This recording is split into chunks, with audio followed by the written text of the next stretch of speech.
Que el Señor les bendiga a todos en esta mañana. Esa coreografía quedó. Yo no sé cuántos de ustedes vieron eso. Cuando dan los anuncios, ese es el momento en el que yo voy atrás para que me pongan el micrófono. Esta semana, mientras estaban dando los anuncios, digo, ¿por qué mejor no me siento con mi familia? Yo pues, no se me está olvidando nada. Qué bueno está esto, ay, qué lindo los anuncios. En el momento que llego aquí y está pasando el bumper, yo no me puse el micrófono. Y salen Ricardo y Daniel corriendo a donde mí. Y me lo ponen todo. Y en el momento que terminó todo, estuve listo gracias a ellos. Podemos reconocer la labor de esta gente. La excelencia con la cual sirven. Y yo no sé si ustedes son los únicos que se alegran de haber visto a Yanixa esta mañana sirviendo en el equipo de adoración. Yo sé que no te gusta eso, pero yo lo estoy haciendo como quiera. Bienvenidos a todos, Dios les bendiga. Buenos días, Crosspoint Español. Espero que si nos visitan puedan sentirse bienvenidos entre nosotros. A los que están con nosotros en esta mañana, gracias por traer la iglesia a este salón. Y a los que están viendo esta transmisión, muchas gracias por estar en sintonía. Esperamos poderles ver pronto en persona, como dijeron aquí. Después de pausar el domingo pasado para celebrar la resurrección de nuestro Salvador, hoy estamos de vuelta con nuestra serie Siguiendo Juntos a Jesús, la cual está basada en el Evangelio según San Marcos. Ya nosotros hemos cubierto una cuarta parte del año con esta serie. Nuestra intención con esta serie ha sido poner a un lado todas las otras voces que quieren dirigir nuestras vidas y seguir los pasos del único que nos quiere llevar por el camino correcto sin ningunos motivos ulteriores. Y hasta ahora, ante nuestros ojos, esa persona, Jesús, Él se ha revelado como alguien incomparable. Él se ha revelado como alguien a quien nosotros o tenemos que seguir o tenemos que rechazar. Como alguien que no tiene tampoco ninguna tolerancia para los que tratan la religión como un baile de disfraces. Para la gente que lo que les gusta es reconocer y premiar el disfraz más impresionante. No, a este Jesús nosotros no lo podemos impresionar con gestos grandiosos de piedad. Porque, y esos gestos son cosas que a la gente religiosa de entonces le encantaba hacer. Pero el corazón de este Jesús no era impresionado por estas cosas. El corazón de este Jesús se desbordaba de compasión hacia las personas que llegaban a Él con un corazón humilde. Por esa razón, entonces hemos visto nosotros confrontaciones cada vez más frecuentes y cada vez más explícitas con las autoridades religiosas. Estamos viendo que los fariseos rechazaban lo que Jesús ofrecía porque ellos no estaban interesados en que Dios los salvara. Ellos estaban más interesados en lo que ellos le podían ofrecer a Dios. Ellos querían ofrecerle a Dios su propia disciplina. Ellos querían ofrecerle a Dios su propia piedad. Ellos querían ofrecerle a Dios su propio intelecto. Y hoy pues supuestamente quieren ofrecerle a Dios sus manos limpias, pero con corazones sucios. Así que les voy a pedir que busquen en sus Biblias en Marcos 7. Vamos a estar cubriendo los versos 1 al 23. Marcos 7, 1 al 23. La última vez que nosotros cubrimos esta serie, hace 2 semanas, nosotros habríamos dejado a Jesús y a sus discípulos a la orilla del mar de Galilea, en Genezaret. No sé si se acuerdan. Ellos habían llegado allí después de haber encontrado vientos contrarios en el mar cuando estaban remando en la dirección contraria. Y pues, si recuerdan, hace un par de semanas Jesús sale al encuentro de ellos andando sobre el mar. Y los discípulos, pues aunque habían sido testigos de varios milagros, en este punto todavía no entendían completamente quién era Jesús. Pero bueno, de todas maneras, llegan a Genezaret. Cuando llegan a Genezaret y Jesús ve las muchedumbres, las multitudes. Él se enternece con toda la gente que encuentra allí, con toda la gente en necesidad que encuentra allí, que vienen a donde Él para que los sane. Y después de ministrar a las multitudes, pues parece que Jesús y sus discípulos al fin están tomando un merecido receso. Se sentaron a comer juntos. Es en este punto que llegan los fariseos desde Jerusalén con esa misión tan importante. La misión de averiguar si los discípulos estaban cumpliendo las leyes ceremoniales al sentarse a comer. Pero bueno, antes de leer, le voy a pedir que oremos juntos. Padre que estás en los cielos, bendecimos tu nombre. Tú eres Dios, nosotros somos criaturas. Tras que somos finitos, somos débiles. Y en esta mañana yo puedo sentir mi debilidad de una manera especialmente intensa. Gracias, Señor, porque el éxito de esta palabra no depende de mi habilidad. Yo te doy gracias por esta oportunidad que me das para leer y para exponer tu palabra. Y yo reconozco, Señor, que si no es tu Santo Espíritu ayudándonos aquí, pues esta misión va a fracasar. Así que, Señor, yo vengo ante ti en mi debilidad, rogándote que tu Espíritu Santo nos ayude una vez más. Espíritu Santo, ayúdame a predicar esta palabra que tú inspiraste. Espíritu Santo, permite que todos nosotros seamos impactados y transformados por esta palabra. Ayúdanos, Señor, a reconocer nuestra condición. Ayúdanos, Señor, a celebrar tu gracia para que no terminemos inflando nuestra opinión de nosotros mismos. Y para que no perdamos nuestro sentido de necesidad de esa gracia que solo tú nos puedes dar. Pedimos esto en el nombre de Jesús. Amén.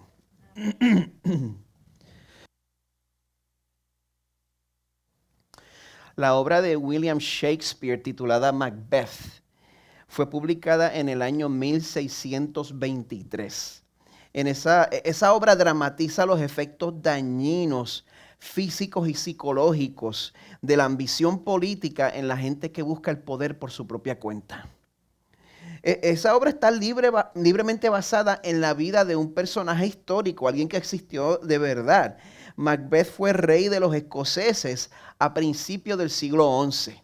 Esto no es un personaje ficticio, él verdaderamente existió. Pues en esta obra, Abuelo de pájaro, bien brevemente, Macbeth recibe una profecía de parte de 3 brujas de que él sería rey. Y por eso él busca robarle el trono de Escocia al rey. Pues Macbeth en esto envuelve a su esposa que se llama Lady Macbeth. ¿Tú quieres llamarte Lady Miguel de ahora en adelante? ¿Tú crees? Pues ella le gusta la idea, ella se envuelve en esta intriga, ella se interesa y ella se convierte en una participante activa en todo esto, hasta el punto que ella presiona a Macbeth para que lleve a cabo el plan, para que mate al rey, para que acabe. Y cuando encuentra la renuencia de Macbeth para matar al rey, pues ella lo critica y lo presiona hasta que todo sucede. Él eventualmente mata al rey, sin embargo, a pesar de que él llega al trono, ni él ni su esposa se pueden deshacer de las dudas ni de la culpa que los asedia por haber llegado al trono de la manera que lo hicieron. Pues en el acto 5 de esta obra, el personaje de Lady Macbeth sale sonámbula y hablando dormida. Y durante ese monólogo, pues ella está manifestando la culpa que está arrastrando. Ella está tratando de lavarse sus manos de la sangre de los que había matado. Voy a leer el monólogo de esa parte. Ella dice: fuera, maldita mancha, fuera, digo. La 1, las 2 es el momento de hacerlo, aunque el infierno sea sombrío. ¿Cómo es posible? Tú, un soldado y con miedo, ¿por qué temer que se enteren si nadie nos puede pedir cuentas? Ay, ¿quién iba a pensar que este viejo botaría tanta sangre? Él tenía esposa. ¿Dónde está ahora? Nunca voy a poder tener las manos limpias. Ya basta, mi Señor, ya basta. Lo estás dañando todo con ese pánico. Todavía huele a sangre. Todos los perfumes de Arabia no le van a poder quitar este olor a mis manos. Lávate las manos, cámbiate. No estés tan pálido. Te repito que él ya está enterrado, no puede salir de la tumba. Acuéstate, acuéstate. Están llamando a la puerta. Ven, ven, ven, ven, dame la mano. Que lo hecho no se puede deshacer. Acuéstate, acuéstate, acuéstate. Aunque mientras estuviera despierta, ella lo pudiera disimular, la culpa que llevaba por dentro se desbordó en el momento que ella se quedó dormida. Hoy en día, por más que nosotros queramos declarar el concepto de la culpa como algo obsoleto y como algo anticuado, ya sea que estemos escondiendo algo malo que en verdad hicimos, o que hayamos sido cómplices de otra persona, o que estemos arrastrando una culpa sin definir, no estamos seguros por qué, pero está ahí. La culpa que llevamos sigue siendo una realidad y se nos desborda. No hay perfume que pueda quitar el olor a sangre que tenemos en nuestras manos. Y como dije el domingo pasado, nosotros entonces tratamos de arreglar esa situación compensando con una vida virtuosa, compensando con una vida bien religiosa.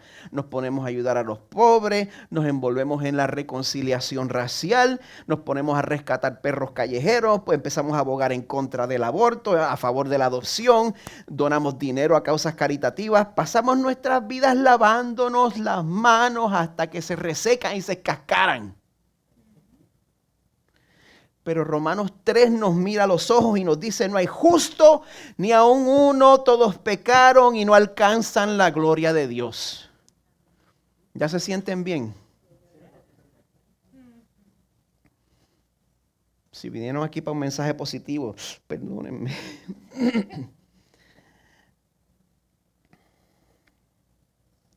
Pero eso es lo que Romanos 3 nos dice. No hay justo ni aun uno. Todos pecaron y no alcanzan la gloria de Dios. Así que ¿cómo nosotros sobrellevamos eso? ¿Cómo vivimos con eso? ¿Cómo usted sobrelleva eso?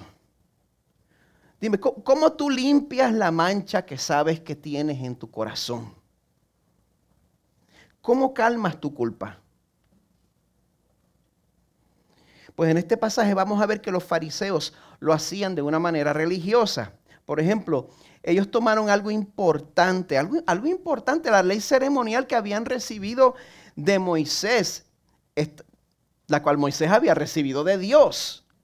Es una ley que fue dada a los hebreos que los distinguía de otros pueblos nómadas. Una ley que imponía prácticas buenas, prácticas de higiene.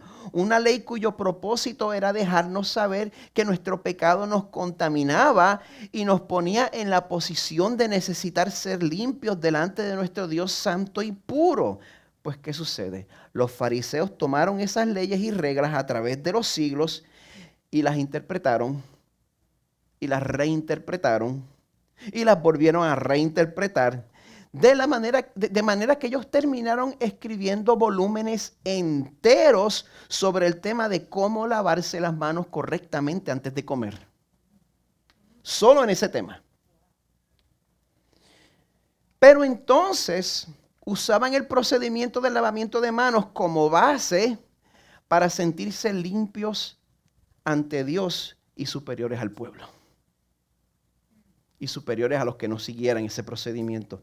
Así que vamos a prestar atención a cómo Jesús responde a ellos. Recuerden que el apóstol Pedro le dijo, ¿a quién más iremos? Jesús, solo tú tienes palabras de vida.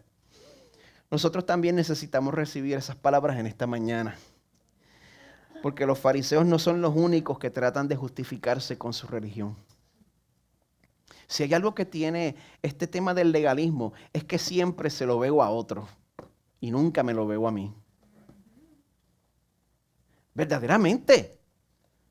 Me preocupa. Se lo veo a la gente y me da un trabajo. No, yo estoy entendiendo más y más la gracia del Señor. La ceguera que tengo. Eso nos sucede a todos nosotros. Nuestros pensamientos se distorsionan.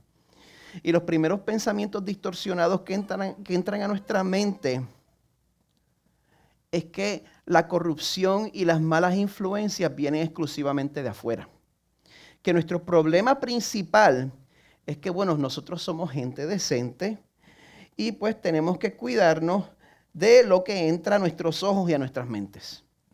Que nos tenemos que cuidar de eso. Pero los fariseos habían llevado este pensamiento distorsionado pues a un nivel más avanzado todavía. Ellos ponían un peso moral sobre la manera en la cual uno se lavaba las manos antes de comer. El verso 1 de Marcos 7 nos dice: los fariseos y algunos de los escribas que habían venido de Jerusalén se reunieron alrededor de él, Jesús, y vieron que algunos de sus discípulos comían el pan con manos inmundas, es decir, sin lavar. Entienda que Marcos no se está refiriendo a una falta de higiene. Tampoco dice que los discípulos estaban en violación de la ley de Moisés, no está diciendo eso. El problema de los fariseos, como vamos a ver, no es que los discípulos no subiera. El problema de los fariseos es que los discípulos no se lavaron las manos de acuerdo a las costumbres que tenían. ¿Me entendieron? Porque yo sé que lo dije un poquito enredado. El problema de los fariseos era que los discípulos no se lavaron las manos de acuerdo a las costumbres que tenían. No es lo mismo. Es por esa razón que en los versos 3 y 4, Marcos nos ofrece una nota editorial. Él dice: porque los fariseos y todos los judíos no comen a menos de que se laven las manos cuidadosamente, observando así la tradición de los ancianos. La tradición de los ancianos, no estamos hablando de la ley de Moisés. Marcos nos deja ver que no es que los discípulos estaban siendo unos cochinos, es que los fariseos se habían vuelto excesivamente meticulosos. Dice el verso 4, cuando vuelven de la plaza, no comen a menos de que se laven, y hay muchas otras cosas que han recibido para observarlas, como el lavamiento de los vasos, de los cántaros y de las vasijas de cobre. Así que los fariseos y los escribas le preguntaron: ¿por qué tus discípulos no andan conforme a la tradición de los ancianos, sino que comen con manos inmundas? Una vez más, recuerden, cuando dice manos inmundas, no necesariamente significa que no se hubieran lavado las manos, sino que no se habían lavado las manos de acuerdo a la ceremonia tradicional. Y el que los fariseos hubieran notado ese detalle significa que ellos estaban observando cuidadosamente todo lo que ellos estaban haciendo. Que ellos estaban pendientes a cómo los discípulos de Jesús se lavaban las manos antes de comer. Y pues, como ellos no habían podido acusar a Jesús, quizás acusando a los discípulos, pues podían hacer a Jesús culpable por asociación. Pero bueno, mientras Jesús y sus discípulos estaban sirviendo, estaban ministrando hasta que se caían del cansancio, pues ellos tenían a los fariseos supervisando a ver dónde metían la pata. Hoy en día, muchos de los que han recibido el perdón de Dios están envueltos en servir a los que están en necesidad, mientras que los que quieren justificarse a través de sus propios esfuerzos viven pendientes al comportamiento externo de los demás. ¿Oyó eso? Los que han recibido el perdón de Dios están envueltos en servir y en ayudar. Y los que están pendientes a agradar a Dios a través de sus propios esfuerzos están mirando el comportamiento de los demás. ¿En qué grupo cae? Pues al ver con lo que los fariseos venían, Jesús no pierde el tiempo discutiendo, él les para el caballito instantáneamente. Jesús les respondió: bueno, bien profetizó Isaías de ustedes Hipócritas, como está escrito, este pueblo con los labios me honra, pero su corazón está muy lejos de mí, mas en vano me rinden culto. Todo esto que ustedes hacen no vale de nada. ¿Que qué? Que todo este esfuerzo, que toda esta ceremonia es en vano después de todo. Que no importa que antes de comer yo me lave las manos haciendo la danza de los 7 velos.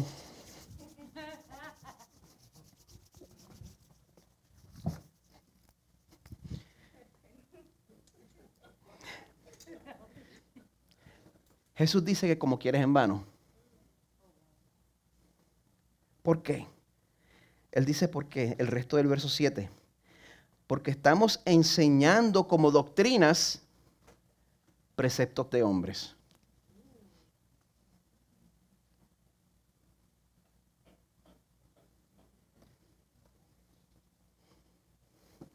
Aparentemente a Dios no le gusta que nosotros tomemos asuntos secundarios y que los elevemos a un primer plano, tratándolo como si fueran esenciales. Como que me da esa impresión. Yo oigo gente decir, oh, no hay tal cosa como doctrina secundaria.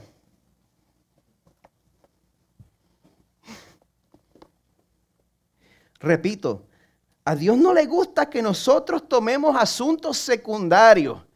El largo de un bigote, el largo de una barba, el largo de una manga, el largo de una falda, la política, la filosofía de ministerio, etcétera, etcétera, etcétera. Y que lo elevemos a un primer plano tratándolo como si fueran asuntos esenciales. Si usted es cristiano, usted solamente va a votar por... Eso es tomar un asunto secundario y elevarlo a un primer plano. Cuando hacemos eso, en medio de nuestra religiosidad estamos contribuyendo a que nuestros corazones se alejen de Dios. Cuando hacemos eso, nos sentimos bien religiosos, pero nuestros corazones se están alejando de Dios porque estamos usando prácticas religiosas para calmar nuestras conciencias. Pero a Dios no lo podían engañar. Jesús puede ver claramente, les dice en el verso 8, dejando el mandamiento de Dios, ustedes se aferran a la tradición de los hombres. Dejando el mandamiento de Dios, ustedes se aferran a la tradición de los hombres. Eso es un fenómeno muy común en todas las iglesias. Eso no podemos acusar solamente a la Iglesia Católica Romana de hacerlo. A través de los años surgen tradiciones. ¿Y saben en qué se convierten las tradiciones? En vacas sagradas. Y las vacas sagradas terminamos venerándolas más que la misma palabra de Dios. En el caso de los protestantes también sucede que cuando un mandamiento de Dios está en competencia con una tradición, casi siempre la tradición gana. Siempre hemos hecho las cosas de esta manera. Eso nos pone en peligro a todos, porque estando en necesidad de venir a Dios con un corazón humilde, nosotros lo estamos rechazando igual que los fariseos, porque tenemos un sentido falso de seguridad por nuestra religiosidad. Pero en verdad lo que está pasando es que estamos aprendiendo. Cuando nosotros hacemos eso, estamos aprendiendo a desobedecer a Dios de una manera religiosa. Somos tan creativos que desobedecemos a Dios religiosamente. Jesús les da un ejemplo en el verso 9. Astutamente, ustedes violan el mandamiento de Dios para guardar su tradición. Una vez más, la tradición le gana al mandamiento. Porque Moisés dijo, honra a tu padre y a tu madre. Eso es bastante claro. Y el que hable mal de su padre o de su madre, que muera. Pero ustedes dicen, si un hombre dice al padre o a la madre, cualquier cosa mía con que pudieras beneficiarte es corbán, es decir, ofrenda a Dios. Ya no le dejan hacer nada en favor de su padre o de su madre, invalidando así la palabra de Dios por la tradición de ustedes, la cual han transmitido, y hacen muchas cosas semejantes a estas. Déjenme explicar esto. Déjenme explicar. El concepto del corbán es que uno podía declarar el dinero y la propiedad que le quedaba en el momento de la muerte como herencia para el templo. Pasaba para el templo, ofrenda para el templo. Pero hasta entonces uno podía usarlo como le pareciera, como necesitara, como quisiera. Pero a los ojos del templo y a los ojos del pueblo ya uno era un benefactor del templo. Pero uno podía usar todo lo que uno quisiera de su hacienda hasta el momento de su muerte. Y si por alguna razón uno tenía algún resentimiento con los padres y ellos necesitaban tu ayuda en sus años de vejez, a pesar de que la ley de Moisés te obligaba a cuidar de tus padres, los sacerdotes se apoyaban de ese tecnicismo que habían inventado del corbán para no hacerte cumplir, para que ellos se beneficiaran a la larga. Qué bonito, ¿verdad? ¿Cómo hacemos eso nosotros hoy en día? ¿Cómo deshonramos a Dios mientras mantenemos una apariencia religiosa? ¿Cómo nos las arreglamos para hacer eso? Para deshonrar a Dios mientras mantenemos una apariencia religiosa. Yo he visto eso una y otra vez en personas que no tienen ningún problema con sembrar división por asuntos de doctrina secundaria o asuntos de política dentro de la iglesia.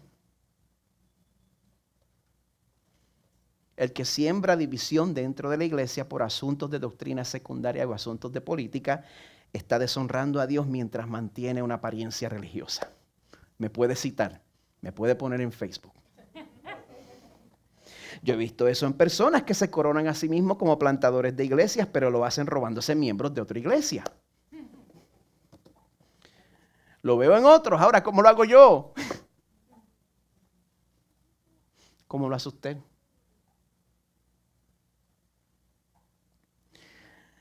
No importa cómo tratemos de compensar, no importa cuán piadosos y santos nos veamos por fuera, no importa cuán sana sea nuestra doctrina, nosotros nunca vamos a poder justificar tratar a nuestra familia, tratar a su esposo, tratar a su esposa, tratar a sus hijos con desprecio o sembrar división dentro de la iglesia. Si usted hace esas cosas, no importa cómo usted trate de compensar la actitud de Dios hacia usted, se puede ver en Isaías 1. ¿Qué es para mí la abundancia de sus sacrificios? Dice el Señor. Cansado estoy de holocaustos, de carneros y de cebo de ganado cebado. La sangre de novillos, corderos y machos cabríos no me complace cuando vienen a presentarse delante de mí.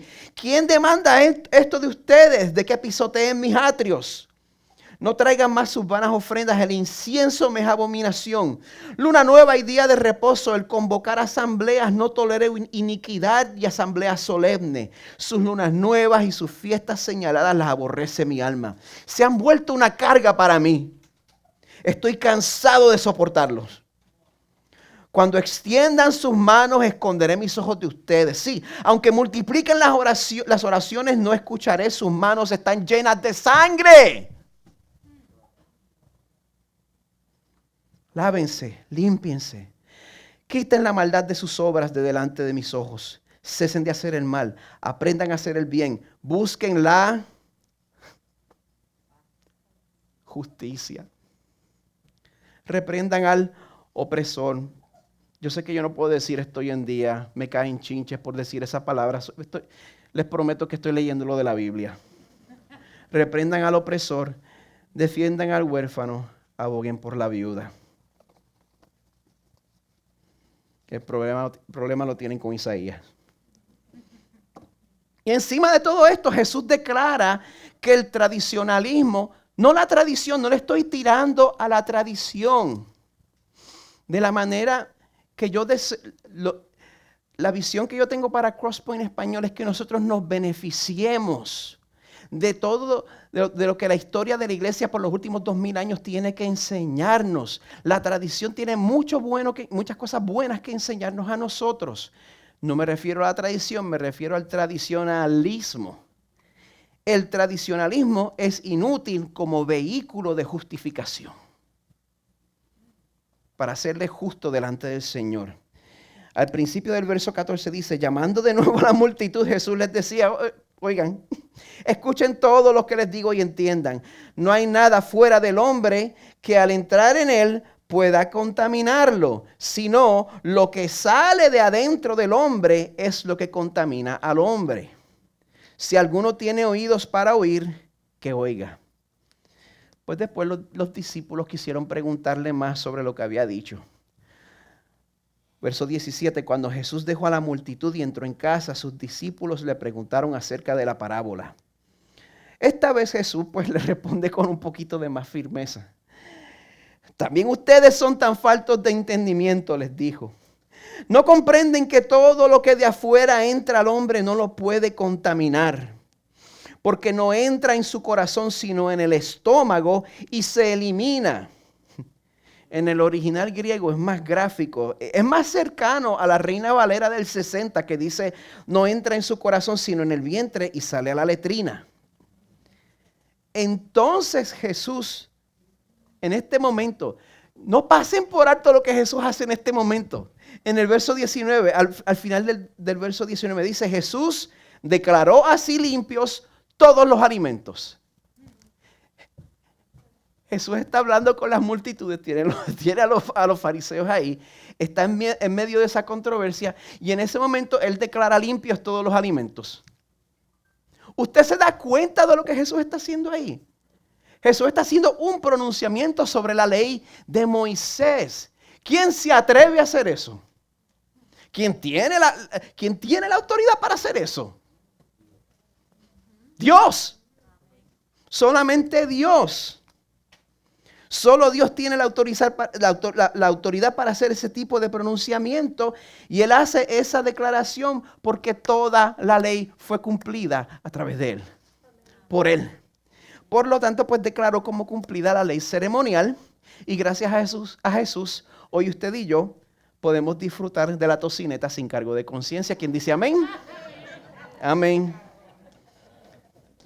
Y hacerse tatuaje, pero bueno, ese es otro tema. Sigan. Entonces aclara a los discípulos lo que le dijo a la multitud. Verso 20. También decía, lo que sale del hombre, eso es lo que contamina al hombre.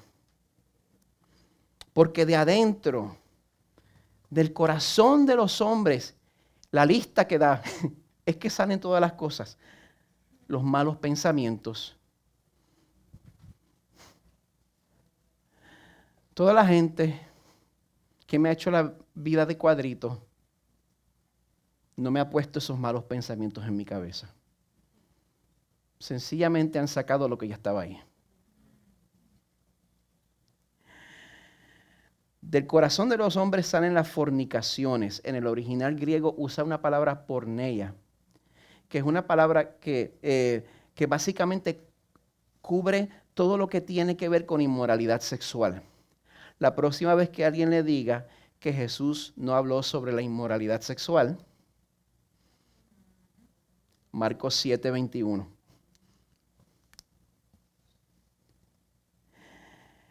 Del corazón de los hombres salen los malos pensamientos, las fornicaciones, salen los robos, no es la pobreza, sale del corazón. Salen los homicidios, no son las circunstancias. Salen los adulterios, no es porque mi esposo o mi esposa bla, bla, bla. Salen las avaricias, una vez más, no es la escasez que estoy pasando. Maldades, engaños. Voy a hacer en esta mano, porque en esta mano voy a tener los que son tolerados en la iglesia. Sí, bueno. Vamos a seguir. Sensualidad, envidia, calumnia, orgullo, insensatez. Todas estas maldades, haga así. Vamos a ser pentecostales por un momento y haga lo que yo hago. Haga así. Todas esas maldades de adentro salen y contaminan al hombre. Aunque en este tiempo el concepto de la contaminación moral lo vean como algo anticuado, Es algo que nos enseña la palabra de Dios. Y el problema es que lo que contamina al hombre sale de dentro de nosotros. El problema no viene, no busque afuera, no busque el problema afuera. El problema es usted. El problema soy yo. El problema con la humanidad es de fábrica. Mis amados hijos nacieron con ese problema. Desde que le poníamos los onesie y le cambiábamos los pampers. Los 4 nacieron con ese problema. Y cuando nosotros tratamos de compensar a través de nuestros esfuerzos, empeoramos la situación. Isaías 64:5 nos dice, todos nosotros somos como el inmundo y como trapo de inmundicia todas nuestras obras justas. Una vez más, el significado de trapo de inmundicia es bien gráfico. Pero más gráfico todavía es una profecía que vemos en Zacarías 3. Busque Zacarías 3 un momento. Aquí Dios le muestra una visión a Zacarías donde le habla de ese mismo problema de la mancha que hay en el corazón humano y de la única solución que hay para ese problema. Zacarías es el penúltimo libro del Antiguo Testamento. Zacarías es antes de Malaquías. Así que si está en Marcos, Mateo, Malaquías, Zacarías. Zacarías 3. Estoy leyendo de la Nueva Biblia de las Américas. En esa visión dice, entonces me mostró al sumo sacerdote Josué, que estaba delante del ángel del Señor, y Satanás estaba a su derecha para acusarlo. Y el ángel del Señor dijo a Satanás, el Señor te reprenda, Satanás, repréndate el Señor que ha escogido a Jerusalén. ¿No es este un tizón arrebatado del fuego? Yo soy un tizón arrebatado del fuego. ¿Quién más de ustedes es un tizón arrebatado del fuego? Josué estaba vestido de ropas sucias en pie delante del ángel. Yo averigüé, el original hebreo dice que estaba vestido de excremento. El original hebreo. Pero en ese momento que nosotros estamos vestidos de excremento, en el momento en que más contaminados y más indeseables estamos, ahí es donde Dios nos da la única salida. Verso 4. Este habló y dijo a los que estaban delante de él, quítenle las ropas sucias. Y a él le dijo, mira, he quitado de ti tu iniquidad y te vestiré con ropas de gala. Después dijo que le pongan un turbante limpio en la cabeza. Y le pusieron un turbante limpio en la cabeza y le vistieron con ropas de gala y el ángel del Señor estaba allí. Entonces el ángel del Señor amonestó a Josué diciendo, así dice el Señor de los ejércitos, si andas en mis caminos. Pero esto fue una vez ya sus vestiduras fueron cambiadas. Él no tuvo que hacer esto para que sus vestiduras fueran cambiadas. Esto fue después que las vestiduras fueron cambiadas. Así dice el Señor de los ejércitos, si andas en mis caminos y si guardas mis ordenanzas, también tú gobernarás mi casa. ¡Qué privilegio! Además tendrás a tu cargo mis atrios y te daré libre acceso entre estos que están aquí. Escucha ahora, Josué, sumo sacerdote, tú y tus compañeros que se sientan ante ti, que son hombres de presagio. Pues yo voy a traer a mi siervo el renuevo, porque la piedra que he puesto delante de Josué, sobre esta única piedra y 7 ojos, yo grabaré una inscripción en ella, declara el Señor de los ejércitos. Y quitaré la iniquidad de esta tierra en un solo día. Esto fue escrito 520 años antes del nacimiento de Jesús.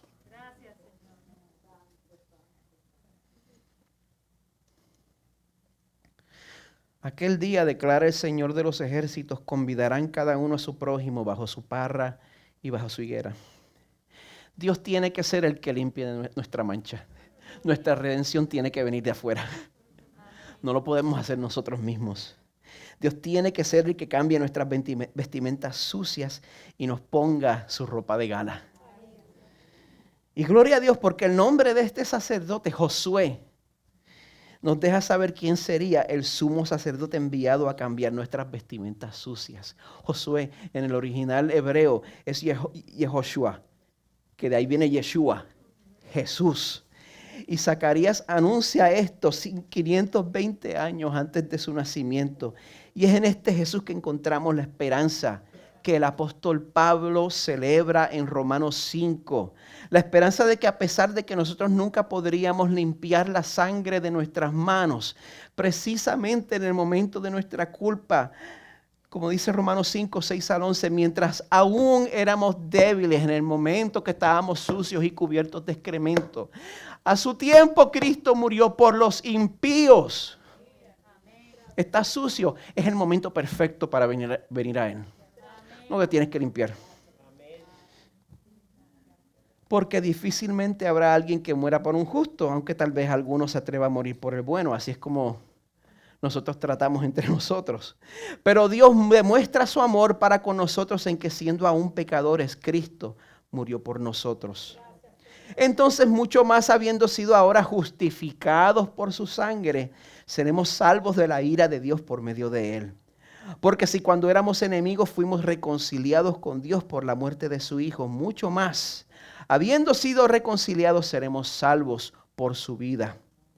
No solo esto, sino que también nos gloriamos en Dios por medio de nuestro Señor Jesucristo, por quien ahora hemos recibido la reconciliación. Celebremos esa reconciliación en esta mañana. Vamos a poner nuestra confianza en ese sacrificio que cubrió toda nuestra culpa. Porque como leímos al principio de la adoración, muchos son los dolores del impío, pero al que confía en el Señor, la misericordia lo rodeará. Así que mientras llamo al equipo de adoración a que tome su lugar en este momento, quiero invitarlo a que preparen sus corazones para recordar este sacrificio participando en el sacramento de la comunión.